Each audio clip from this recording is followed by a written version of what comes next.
berjumpa dengan kami di acara Ngobrol Asri bersama Audisi Srage. Perkenalkan, nama saya Fitri Ainur Cahyanti sebagai moderator dan juga Bu Dewi Kurnianingsih AFF selaku praktisi fisioterapi Audisi sebagai narasumber. Hari ini dalam acara ini ada temanya yaitu tumbuh kembang anak normal. Waktu dan tempat saya silakan. Mbak Fitri. Assalamualaikum warahmatullahi wabarakatuh. Teman-teman semua, pertama-tama kita panjatkan bersyukur kita kehadirat Allah Subhanahu wa taala karena berkat rahmatnya lah kita pada siang hari ini diberi diizinkan untuk bersama-sama di sini untuk belajar bersama gitu.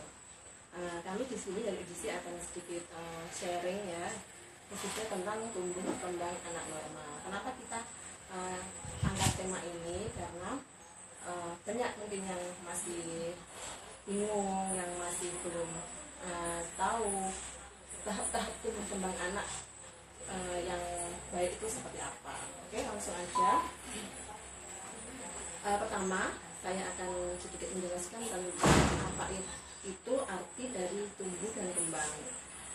Itu sebut berbeda ya. Jadi tumbuh itu nanti berhubungan dengan struktur jumlah. Jadi misalkan kayak struktur massa seperti itu, seperti ukuran gitu, yang bisa diukur dengan kilo, misalkan berat badan dengan kilogram, kemudian tinggi badan dengan sentimeter, atau dengan lingkar kepala juga dengan sentimeter. Kemudian kembang sendiri itu nanti berhubungan dengan fungsi dari struktur itu sendiri, kemampuan gitu ya.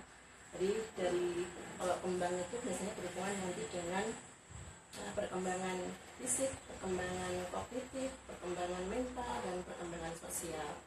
Oke, langsung aja. Tumbuh kembang anak sendiri mempunyai ciri-ciri seperti satu, yaitu setiap pertumbuhan dan perkembangan itu pasti akan dibarengi dengan adanya perubahan. Jadi misalnya ketika anak sudah tumbuh mulai besar, pasti diikuti dengan perubahan tinggi yang semakin tinggi, berat badan semakin naik, kemudian dari segi kemampuan juga akan meningkat. Nah, kemudian ciri tumbuh kembang yang lainnya adalah pertumbuhan dan perkembangan itu yang di tahap awal itu akan mempengaruhi pertumbuhan dan perkembangan selanjutnya, seperti itu. Jadi misalnya seperti ini, ketika anak mau bisa jalan, pasti dia sudah harus bisa berdiri dulu, seperti itu. Nah, kemudian ciri yang ketiga yaitu adalah kecepatan. Ya, kecepatan pertumbuhan dan perkembangan itu berbeda. Jadi perkembangan biasanya akan lebih cepat, nanti pertumbuhan nanti sesuaikan dengan misalkan dengan asupan gizi seperti itu, semua itu nanti dengan stimulasi semua. Kemudian perkembangan dan pertumbuhan itu berkolerasi.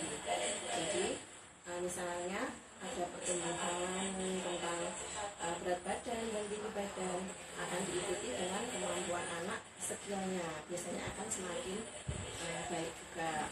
Nah, kemudian faktor-faktor apa aja sih yang bisa mempengaruhi tumbuh kembang anak itu sendiri? Ya, yang pertama yaitu faktor endogen. Endogen itu misalkan satu ada teori kematangan. Di sini berhubungan dengan kematangan susunan sistem saraf, kemudian kematangan jaringan otot, tulang, seperti itu. Kemudian organ, berhubungan dengan organ seperti jantung, paru, dan sistem di dalam tubuh kita. Kemudian teori perilaku juga. Nah, di sini nanti berhubungan dengan kognitif, kemudian dengan mental, kemudian dengan hubungan inter maupun interpersonal.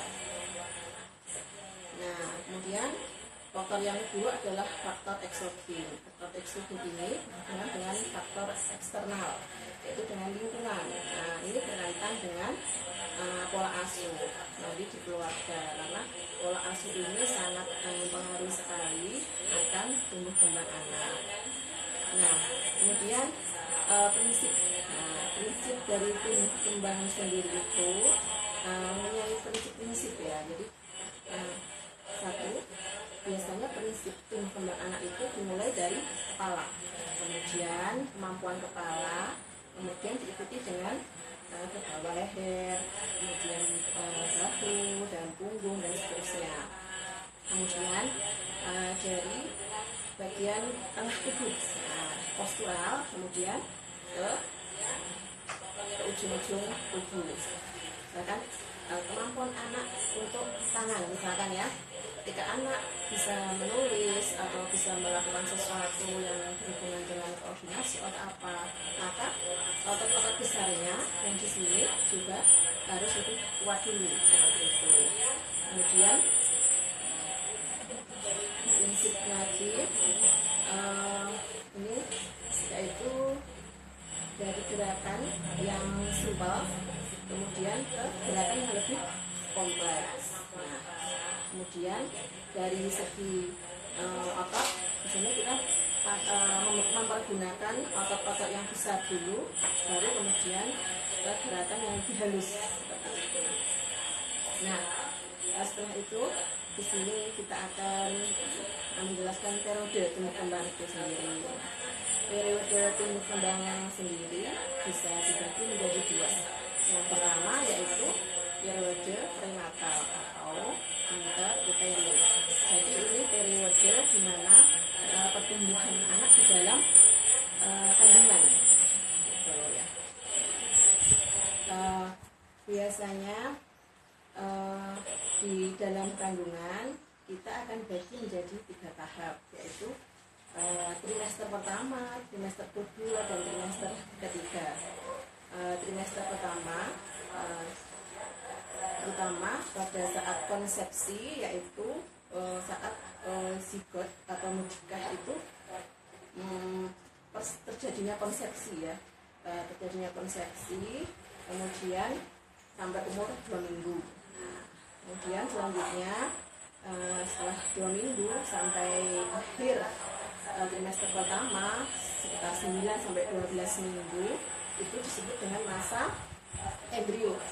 Nah, di mana di situ itu adalah masa yang paling krusial ya, sangat penting sekali karena di situ akan terbentuk susunan saraf, kemudian organ-organ dalam tubuh kita nanti. Nah, kemudian yang kedua yaitu trimester kedua, itu usianya 12 minggu sampai akhir trimester kedua itu sekitar 6 bulan ya, usia kehamilan 6 bulan, di mana di usia itu terjadi pertumbuhan terutama jasad, jadi otot, terus kemudian dari fungsi-fungsi alat tubuh ini, tangan, kaki gitu sudah mulai aktif. Jadi biasanya kalau di trimester 2 akhir itu janin sudah mulai banyak ada gerakan seperti itu. Nah, kemudian pada saat janin berumur 4 bulan ini sudah mata janin sudah mulai juga peka ya terhadap cahaya dari luar perut ibu. Kemudian juga sudah ada kebiasaan yang seperti menghisap jempol seperti itu. Kemudian trimester ketiga yaitu usia kehamilan 6 sampai sampai mau lahir, yaitu dimana di situ disebut masa fetus lanjut. Di situ akan terjadi pertumbuhan janin yang sangat pesat sekali. Nah, dari segi perkembangan juga akan terjadi transfer imunoglobulin dari IgG dari darah ibu melalui plasenta kepada anak, kemudian adanya akumulasi omega 3 dan omega 6 pada retina dan otak. Banyak ya Bu ya? Iya, banyak, ini belum selesai. Ini masih di prenatal ya. Karena waktunya cuma sedikit Bu, jadi tinggal 5 menit lagi aja penjelasannya. Oke. Jadi kita sudah prenatal ya, Jadi sudah masih di kandungan, sudah siap mau meluncur ke dunia ya. Akhirnya masa kedua yaitu postnatal ya, ini janin sudah lahir, Kemudian pada masa ini kita akan sedikit dulu usia 0 sampai 1 tahun. Nah, ini namanya infant ya. Jadi 0 sampai 1 tahun itu masa-masa yang sangat kritis gitu ya, dimana perhatian keluarga sangat harus fokus pada tumbuh kembang anak sendiri. Jadi pada usia 0,4 minggu atau pada usia 0 sampai 1 bulan itu anak biasanya masih terdominasi dengan refleks primitif namanya, yaitu adalah refleks yang dari lahir ya, dan belum disadari, gerakan yang belum disadari oleh bayi itu sendiri. Jadi gerakan yang terlalu menggenggam, terus kemudian yang ini nekuk semua ya, misalnya seperti itu refleks namanya. Nah, kemudian pada fase 2 bulan, nah 2 bulan ini anak sudah mulai bisa mengangkat kepala. Jadi sekitar 15 derajat sampai 45 derajat, tapi memang belum konsisten, jadi sekali masih angkat, nanti turun lagi, angkat turun lagi seperti itu. Kemudian pada usia 2 bulan ini juga anak sudah mulai bisa melihat jarak antara 10 sampai 20 cm. Jadi udah bisa digiling ya Bu? Ya, digiling. Nah, itu adalah fase yang sangat penting juga. Jadi ketika nanti menyusui, nah itu nanti ibu diharapkan ada komunikasi melalui visual, karena itu sensori yang sangat luar biasa. Sering ya Bu ya, berarti ya sering diajak komunikasi, diajak ciuman, diriling itu perlu ya Bu ya. Meskipun anak belum ada respon, tapi itu sudah menjadi istilahnya stimulasi yang sangat bagus. Jadi bonding antara ibu dan anak. Ya. Kemudian umur 3 bulan. Nah, umur 3 bulan ini anak sudah mulai lebih tegak mengangkat kepala, itu sekitar 45 derajat. Di situ itu lebih konsisten. Misalnya umur 3 bulan itu sudah lebih lama ya, dia sudah bisa menahan mengangkat kepala. Kemudian sudah bisa mulai ada senyum, mungkin ketika dililing sudah mulai ada senyum. Kemudian sudah mulai tangannya membuka, kemudian berusaha memegang seperti itu. Kemudian sudah mulai ada suara, biasanya umur 3 bulan. Kemudian umur 4 bulan itu anak sudah mulai belajar untuk tengkurap. Tapi pas umur 2 bulan itu sebenarnya sudah mulai miring ya.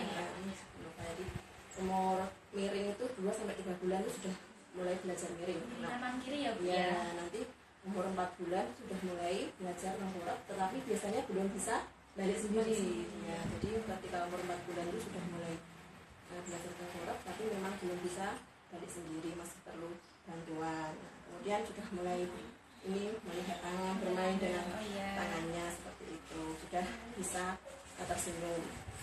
Nah, pada saat umur 5 bulan itu sudah bisa tengkurap dan balik sendiri.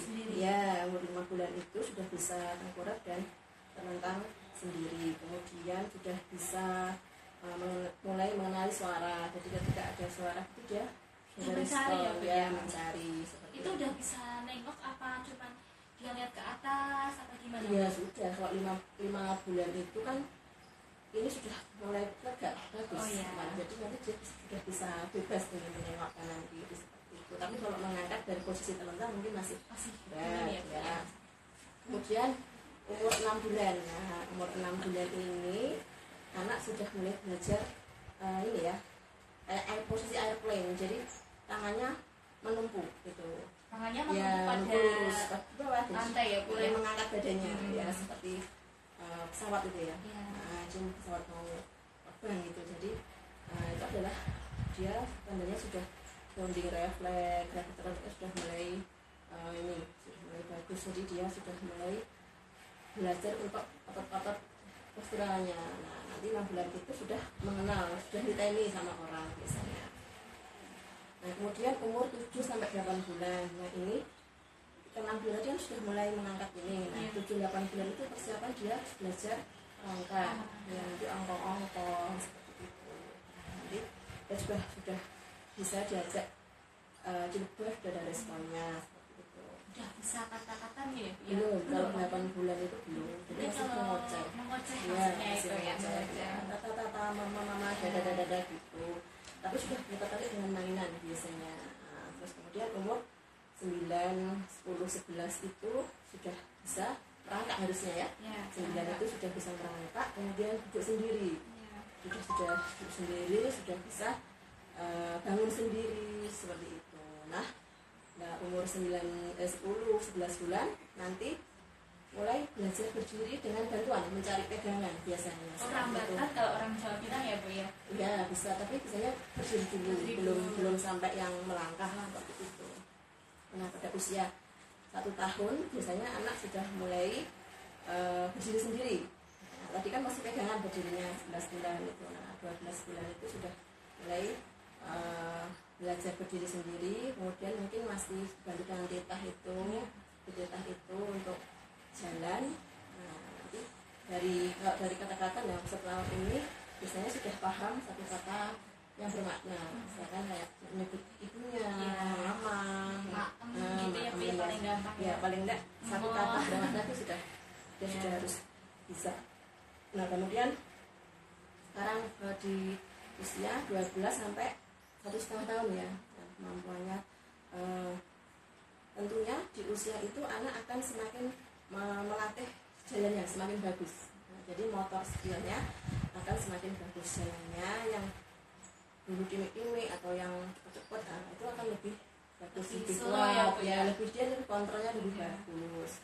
Kemudian kemudian mulai mainan, sudah tertarik dengan mainan kayak gitu. Kemudian sudah mengambil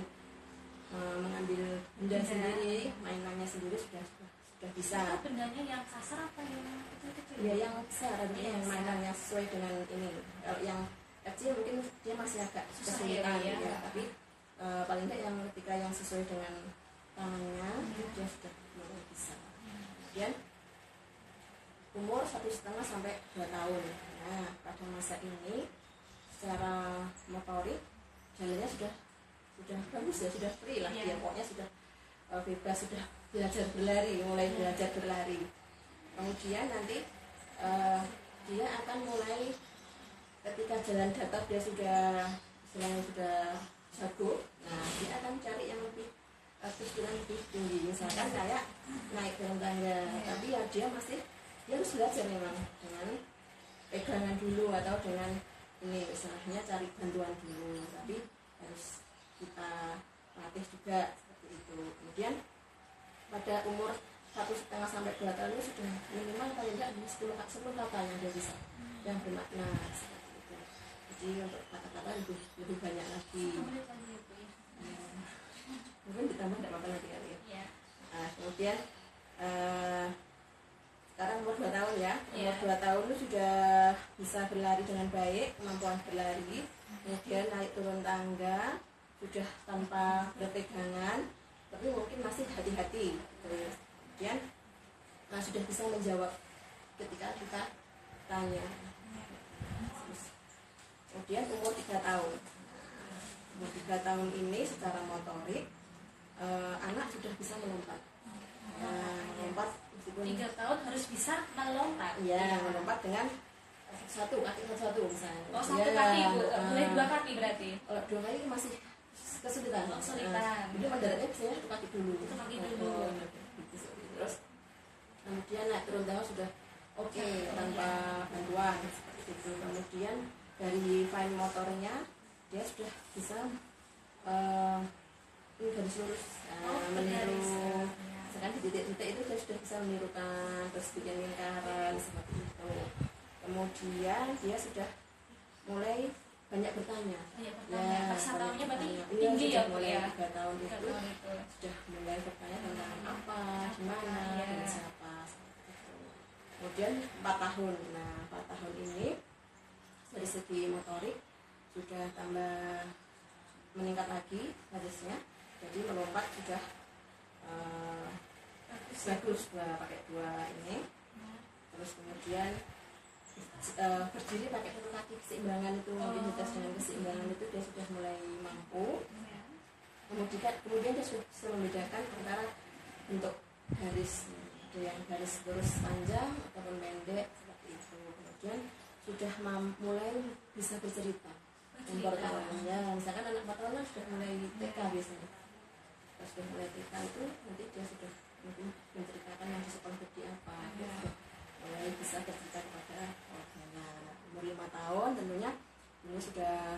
balita, di akhir usia balita.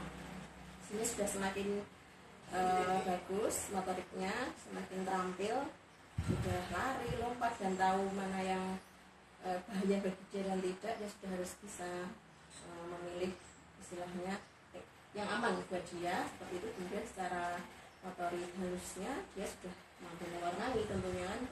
Kalau udah TK itu mewarnai, kemudian sudah berusaha untuk menentukan garis-garis yang lebih rumit lagi seperti itu.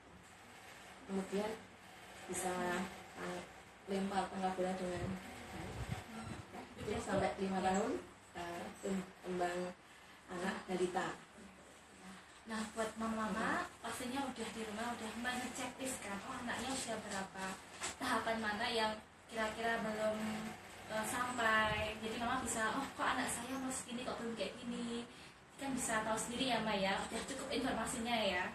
Oh ya Bu, ini kan kemarin kita share dulu, siapa tahu ada yang bertanya. Nah ini ada 5 pertanyaan Bu yang buat Bu Dewi dari mama-mama di rumah. Yang pertama adalah, untuk anak usia 17 bulan perkembangan normal seperti apa? Kalau anak malas jalan, apa dikatakan tidak normal? Monggo Bu Dewi langsung jawab aja. Tadi sudah sampaikan, jadi 17 bulan berarti nanti masuk di usia 1,5 ya, hampir 1 sampai 1,5 lah gitu kita ambilnya di situ. Jadi anak sudah harusnya secara motorik sudah bisa jalan.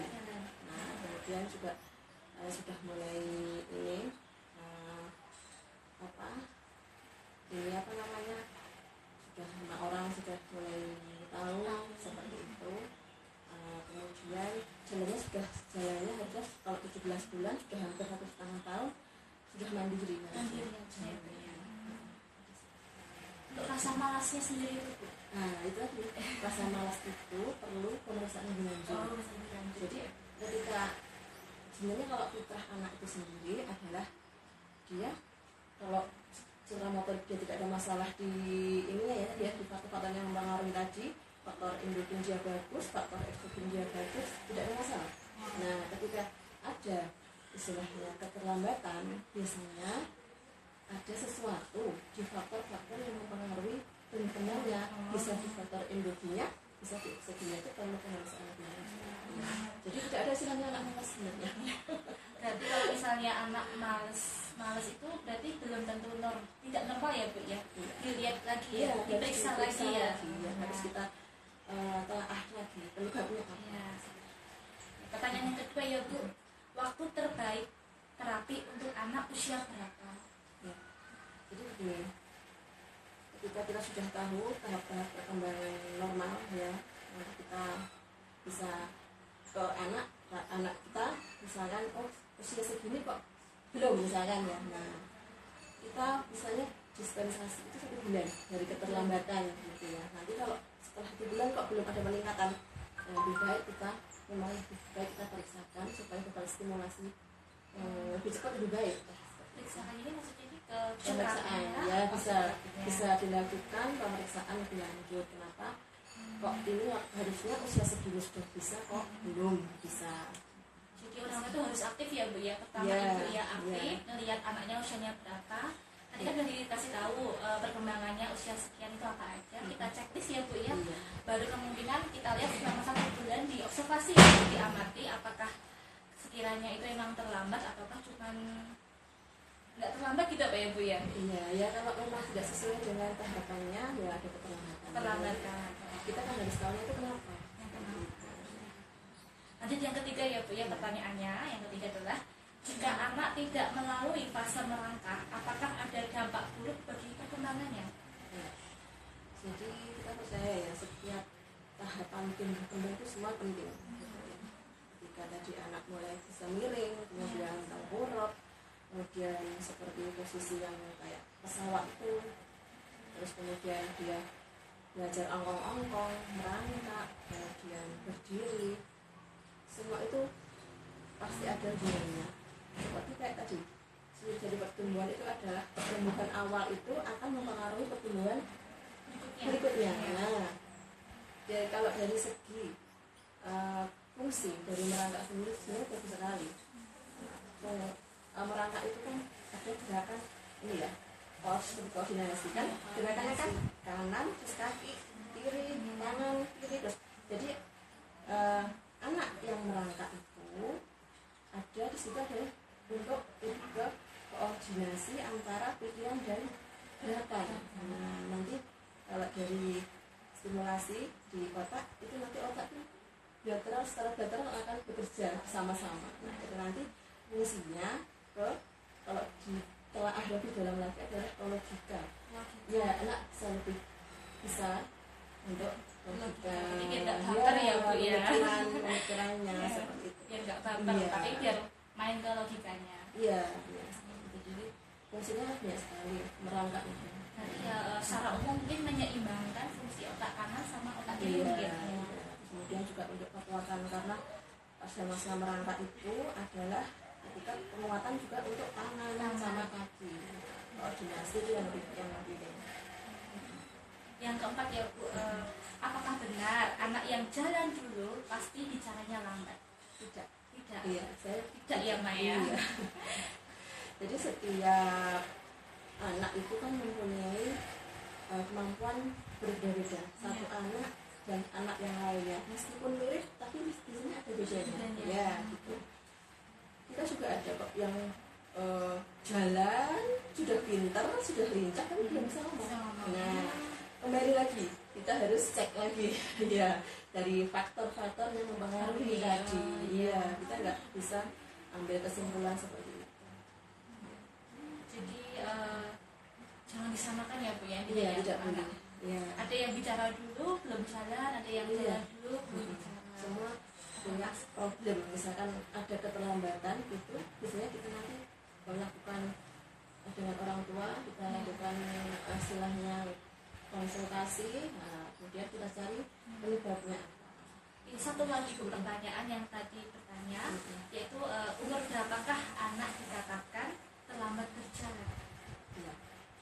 Jadi kan sudah saya sampaikan juga di tahap perkembangan anak tadi. Jadi sebenarnya 1 tahun itu adalah anak sudah mulai bisa berdiri sendiri, kemudian latihan jalan.